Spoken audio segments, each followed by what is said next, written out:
Like, subscribe, and comment. Summon Tionk, Krampus, werewolves, and a zombie from the shadows to feed your nightmares. Ancient Indian stories, where the world is not what it seems. Quiet lakes, still rivers, deep waters that reflect the sky a little too perfectly. People say you were never alone near them. Long ago, before kingdoms were fully written into history, there were whispers of beings called the nagas. Not quite animals, not quite gods, something in between. They were said to live in hidden realms beneath water and earth, in places where sunlight never fully reaches. A world called Vetala, described in old stories as silent, vast, and glowing in ways the human world cannot explain. Some travelers claimed they never saw nagas directly, only signs. A ripple where no wind moved the water. A shadow beneath the still lake that did not match anything above it. A feeling like being observed without being judged.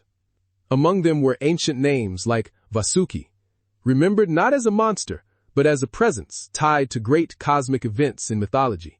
Events where gods and forces of nature were said to shape the balance of the universe. In those stories, the nagas were not outsiders. They were part of the system itself.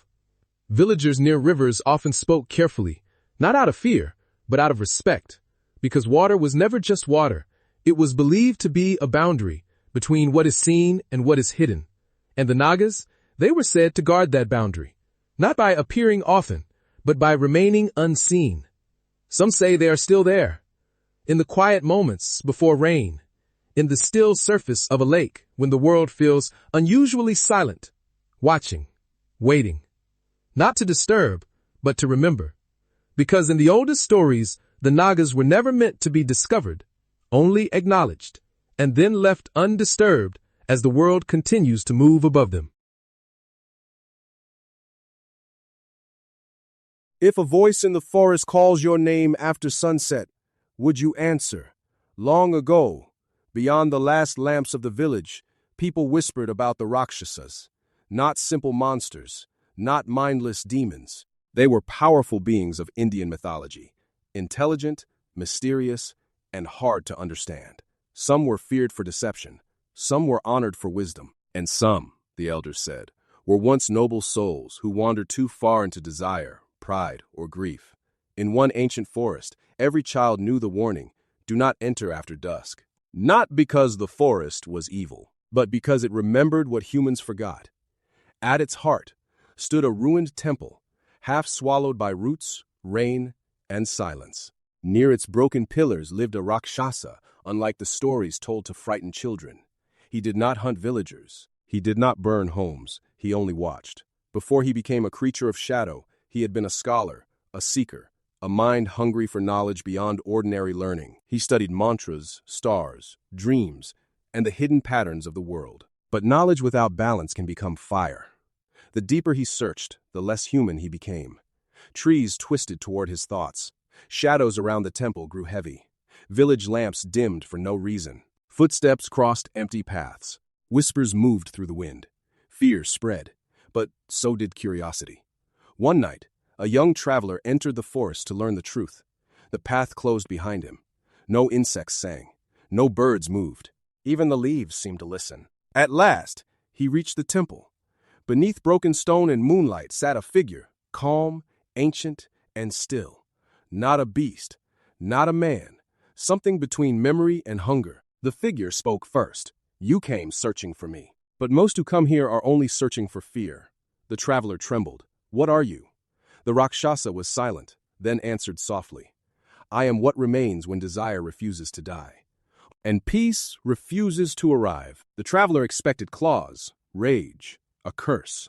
Instead, he felt sorrow. The Rakshasa looked toward the fading stars. Humans call us monsters because it is easier than asking what made us this way. But we are not only terror. We are unfinished stories, unsettled choices, minds that reached farther than their hearts could follow. Dawn loosened the forest from darkness. Shadows thinned, temple stones warmed, and the Rakshasa faded, not vanishing, but becoming part of the forest, like a thought returning to silence. The traveler left before sunrise. He never told the whole story. Only this. Not every Rakshasa is meant to be feared. Some are warnings, some are mirrors, and some still wait in the deep forests, asking anyone brave enough to listen, are you searching for wisdom or for something you are not ready to understand?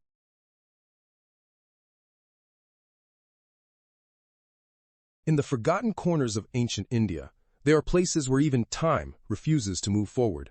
Villages whisper about broken temples hidden deep inside forests, temples where no priest dares to return, because it is said not all spirits are born evil, some are made. Long ago, in a prosperous kingdom, there lived a brilliant Brahmin scholar named Raghav Sharma.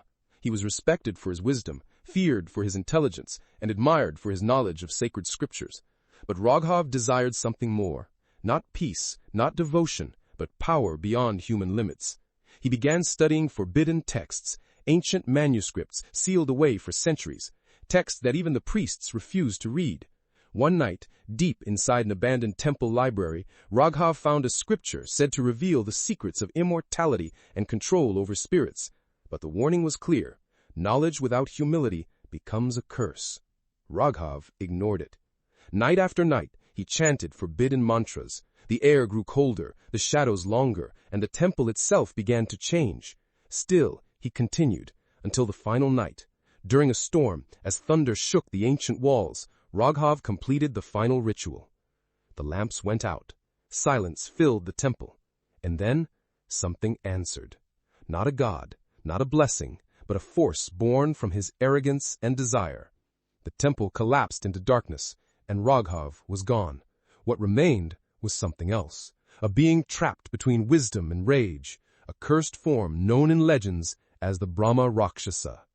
Now the abandoned temple is never truly empty. Travelers passing by speak of whispers in Sanskrit, poetry echoing through broken walls, and a presence that watches from the shadows. The Brahmarakshasa is not mindless. It remembers everything. It speaks in riddles. It challenges the minds of those who dare enter, testing whether they are wiser or weaker than he once was. Some say he guards treasure. Others say he guards knowledge. But those who enter seeking answers often leave with only silence. The Brahmarakshasa is not just a monster.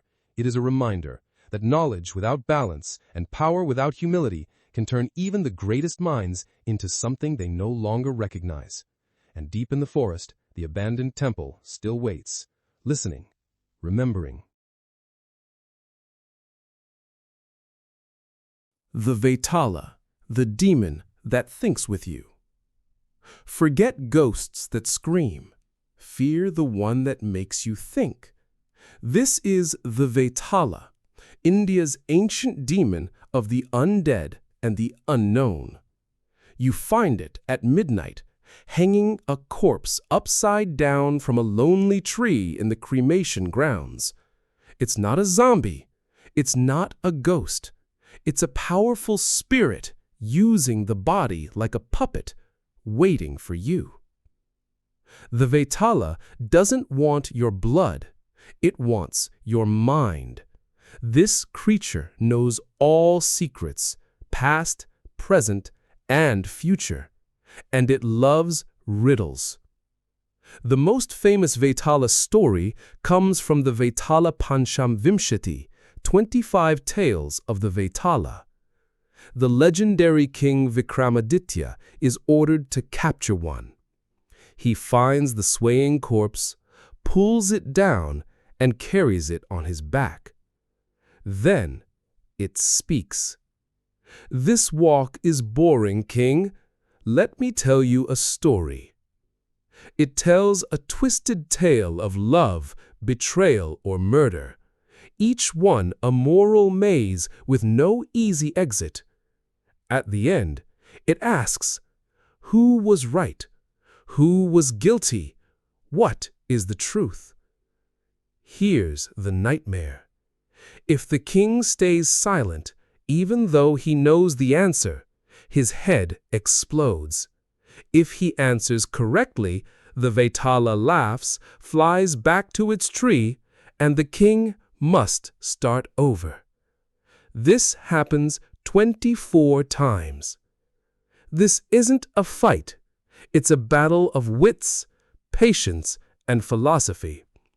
Each story blurs the lines between good and evil, forcing the king and us to question our own morals. The real horror of the Vetala isn't a monster under the bed. It's the voice in the dark that knows more than you, plays with your sense of truth, and never lets you win. Because sometimes the scariest demons don't haunt graves, they haunt minds. Long ago, in the village of Devapur, nobody dared to climb Black Hill after sunset. Strange whispers echoed through the trees, and travelers claimed they had seen glowing red eyes watching them from the darkness. The villagers believed a terrible Pishacha lived there. Children were warned never to go near the hill, and even the bravest hunters avoided the ruined temple that stood at its peak.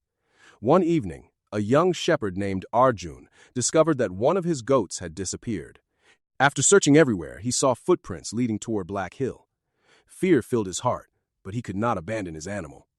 Holding a lantern, Arjun climbed the hill beneath the pale moonlight. The wind howled through the trees, and strange whispers seemed to come from every direction. As he entered the ruins of the ancient temple, two glowing eyes appeared in the darkness. A huge shadow stepped forward. It was the Pishacha. Its long claws scraped the ground, and its deep voice echoed through the temple. "Why have you entered my home, human?" Arjun trembled, but he gathered his courage. "I seek my lost goat. Please, I mean no harm." To his surprise, the creature pointed toward a broken pillar. There, frightened but unharmed, was the missing goat. Arjun quickly picked up the animal, but before leaving, he noticed something strange. The Pishacha looked lonely. "Why do you live here all alone?" Arjun asked. The creature lowered its head. "For centuries, humans have feared me. They have forgotten who I once was." "Who were you?" asked Arjun. "I was the guardian spirit of this temple. When the temple was abandoned, darkness consumed me, and I became what people now call a Pishacha." Arjun returned to Devapur and told the villagers everything. Most people laughed at him, but the village priest remembered an ancient legend. He revealed that the guardian spirit had indeed been cursed long ago. The next day, Arjun and the villagers climbed Black Hill together. They cleaned the temple, repaired the broken lamps, and offered prayers once again. As the final lamp was lit, a brilliant golden light filled the ruins. The terrifying Pishacha began to change. Its claws disappeared. Its red eyes became calm and gentle. The dark shadow transformed into a radiant guardian spirit. "You have freed me," the spirit said with gratitude. "May peace and prosperity bless Devapur forever." With those words, the spirit vanished into the morning sky. From that day forward, Black Hill became a place of celebration instead of fear. And the elders would tell their children, "Not every creature of darkness is evil. Sometimes even the lost can find the light." Which of those creatures would you be most afraid to encounter? And don't forget to like, subscribe, and comment for more mythical creature stories from around the world.